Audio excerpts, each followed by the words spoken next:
We're now here at Palatki Ruins.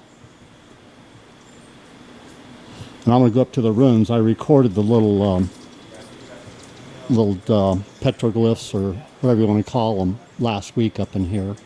And so now we're going to go up and do the ruins, and then we're going to hike back over here and see where the petroglyphs are that James, the ranger here, turned me on to. So give you a little view of this. Really busy back in here. The parking lot was full. And one of the curators here lives in this trailer. And I'll just give you a little overview real quick in here. It is so pretty.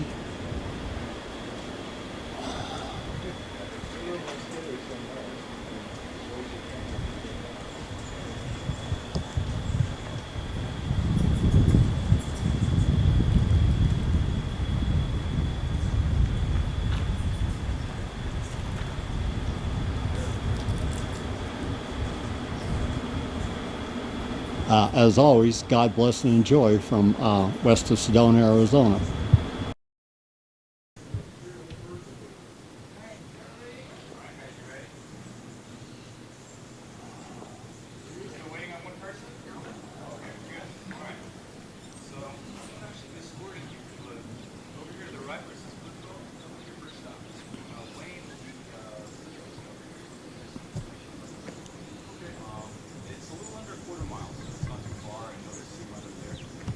Afterwards, just double right back down the trail where it says Picture Graph now, head over the other direction.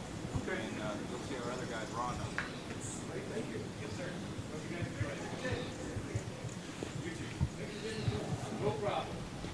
And now we'll head down this little trail to these ruins.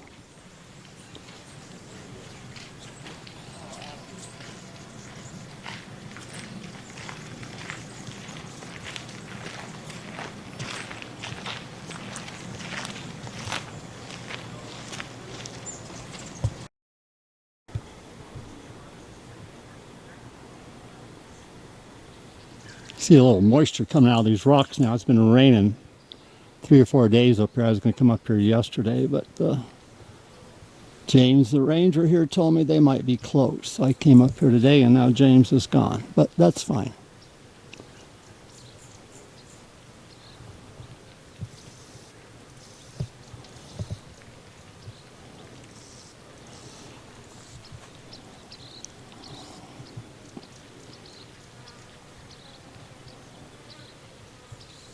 And we're going to hike right back into there and see what we can find.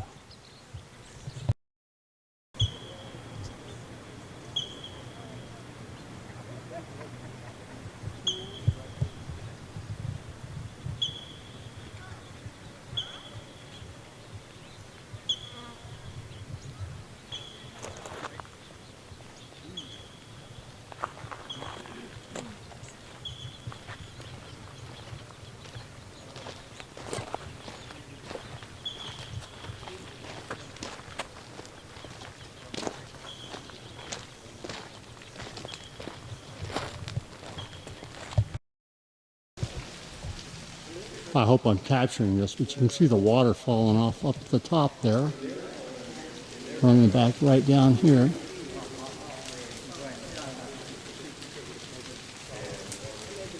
And dropping all the way down into here.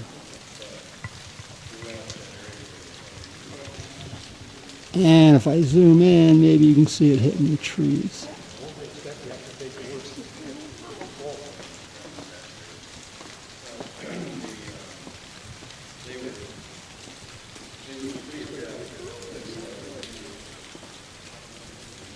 That's so cool, isn't it?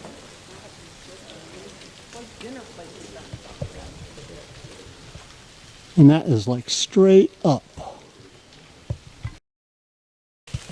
Another little view of this little waterfall up here. It won't be here in a few more days.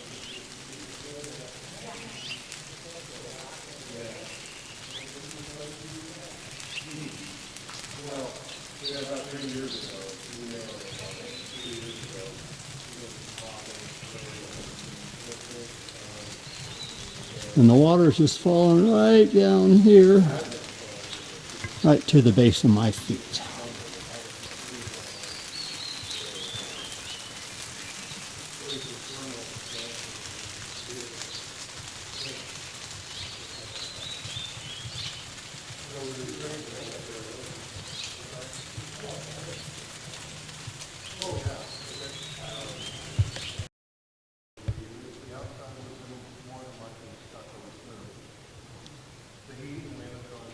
I wanted to show you this little trail here. And it turns out most of these guys who I think were park rangers are all volunteers. The gentleman, Wayne, that just narrated this video for us is actually a volunteer. So that might be something I look into.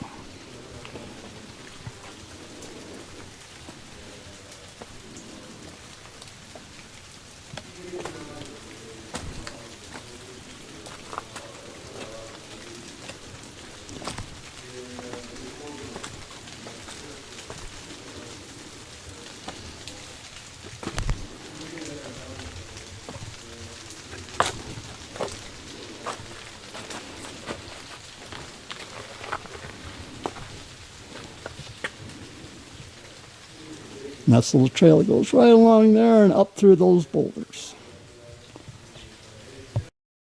What we're doing. Alrighty, welcome to Palatki Heritage Site. This facility it consists of a number of ruins that date from, well, the ruins themselves were built around 1100, we believe. The folks were ancestral Hopi, we call them Sinagua. The name comes from the Sinagua mountain range where artifacts were found, and thus the name Sinagua people. Where was the Sinagua mountain range It's at? now the San Francisco Peaks. Oh, okay. Humphreys Peak and all north that? Of, yes, Okay. north of here. But again, these folks in this box canyon connected with other villages around the area and interdependent and interrelated and all that stuff. 80 individuals in the box canyon, farmed from 600 to about 1,300, leaving because of a drought. Yeah, that's what we figured. It's because of Right. the drought. This is a wetland at one time, what in fact. Right, perennial springs and then the waterfalls, of course, when it rains, but they were pretty adept at utilizing those resources. In 1100, a change took place throughout the whole Four Corners region, which shifted dwelling type from a pit house to cliff dwellings, whenever possible, cliff dwellings. Tootsie Goot is an example not far from here, Right. which is on open ground up on a hilltop. Same settlement, same kind of settlement, same kind of construction. And you can see where they were farming right there below Yes. the monument. Right. Yeah, these people were agrarian and they would tend to stay in a spot for long periods of time. And what we're looking at here is primarily a two-story structure. There are some units that are one floor.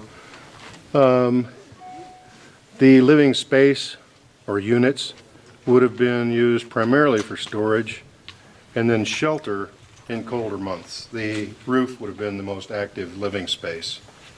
You probably see the smudge on the cliff face above the dwelling. Right, where old fire pit was. Yes, cooking clay pots and or firing clay pots and cooking would have been an activity that would have been maintained all the time in that spot. Sleeping on the roof most of the warmer months of the year, again using interior spaces only for shelter in the winter. So pretty fascinating lifestyle. We're at a point where the sun is casting shadows and maybe, yeah, not quite, but you can see fingerprints in some of the mortar. There's some. Oh, you can't? Okay. Yeah, and what I've noticed too is these people used mortar. Yes. And so, like you up the Hopi Reservation, they just stack rock. Right. In Chaco Canyon, they just stack rock. Right. But these guys actually used mortar, mud. This clay is clay, for Right. sure. Yeah, they'd mix this dirt with plant fiber and charcoal Oh, okay. and water, and then they'd have a nice mortar that obviously has some staying power. Now, I'm told the outside surface of this structure would have been stuccoed smooth for the most part in their time. Just like the Mayan temples. Right. And sun, the heat and wind have knocked that down at this point, but it's amazing to look at this and realize that it's over 1,000 years old. And Yeah, that's amazing. And when you think about it, they had no levels or stuff, and they could just start building on any I don't care how rough the surface was below. Well, They right. could just start building on it and make it square and symmetrical. That's the part that always amazes me when I come up and look at these ruins. Good point. And look at these boulders. What we're looking at Yeah, is they just, well, that's a good point right there. Now, here's just a big boulder, and I'll point at it. And they incorporated, they put this cornerstone. right. And here's a cornerstone. This thing might have went 30 or 40 feet high, and I'll show you. And just right off the corner of this boulder. Yeah. That's what I've always said. There was divine intervention in the beginning. Had to be. Yeah, there had to been. I mean, they just didn't sit around one day and think, hey, let's go build these damn things. You know, there was somebody that taught them. Yeah. And these lintels, what we'd use today would be steel, were wood back then. Right. And here you see it again. But that's like I said, these just were just out of nowhere.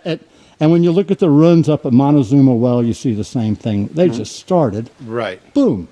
Didn't make no sense. Well, don't you think the influence of the folks who are down in what's now Mexico probably contributed? Well, to the I've change? proven that the Mayans and the Hopis are connected with petroglyphs Sure. that I was allowed to take on. That's why James and I got to talk, and when I told him, and I've been shipping him my photos and stuff like that. But I have proven now that the Mayans and the Hopis were connected, and I think that's where the knowledge might have come from. Right. Right.